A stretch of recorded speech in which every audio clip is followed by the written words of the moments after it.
መንገድህን ለእግዚአብሔር አደራ ስጥ። መውጣትና መግባትህን አንተ ብክንክን አትበል፣ ለሕያው እግዚአብሔር አስረክብ።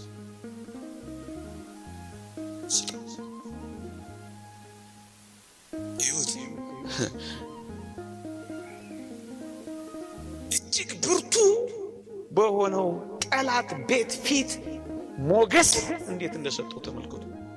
የጲጢፋራ ሚስት ፈታኙ እንኳን ሳይቀር ያለ ዮሴፍ እግሯን ማነቃነቅ ማትችል ሴት ሆነች። እንዴት ይደንቃል! አለቃውን የሚገዛ ሆነ። ለምን? እግዚአብሔር ከሱ ጋር ወጥቷል። እግዚአብሔር አብሮት ተሰዷል። አባ ጊዮርጊስ ዘጋስጫ እንዳለው ቅዱስ ዮሴፍ ሲታሰር እግዚአብሔር አብሮት ይታሰራል። ግድ የለም እግዚአብሔር ከእናንተ ጋር አብሮ ይውጣ። ግድ የለም እግዚአብሔር አብሮ ከእናንተ ጋር ቤት አልባም ይሁን። ግድ የለም እግዚአብሔር ከእናንተ ጋርም ተንከራታችሁ ይሁን። ግድ የላችሁ። እግዚአብሔር ቤታችሁ ይሆናል። እግዚአብሔር ንብረታችሁ ይሆናል። እግዚአብሔር ጸጋችሁ ይሆናል። እግዚአብሔር ክብራችሁ ይሆናል።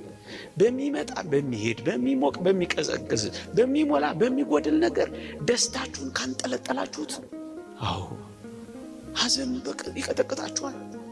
ከዓለም ጋር ፍጹም ከንብረቷና ከሀብቷ ጋር ከተጣበቃችሁ ዛሬ ብቻ አይደለም ነገም መቆም አትችሉም። ትርበተበታላችሁ። ድንጉጥና ፈሪዎች ትሆናላችሁ።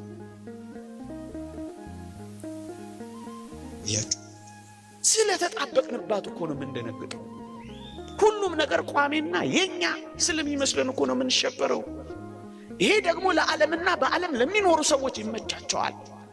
ግንስ ብርቱዎች ከሆን ቀና ካለ በምስጋና ከኖር እግዚአብሔር ሌላ ቀን፣ እግዚአብሔር ሌላ ታሪክ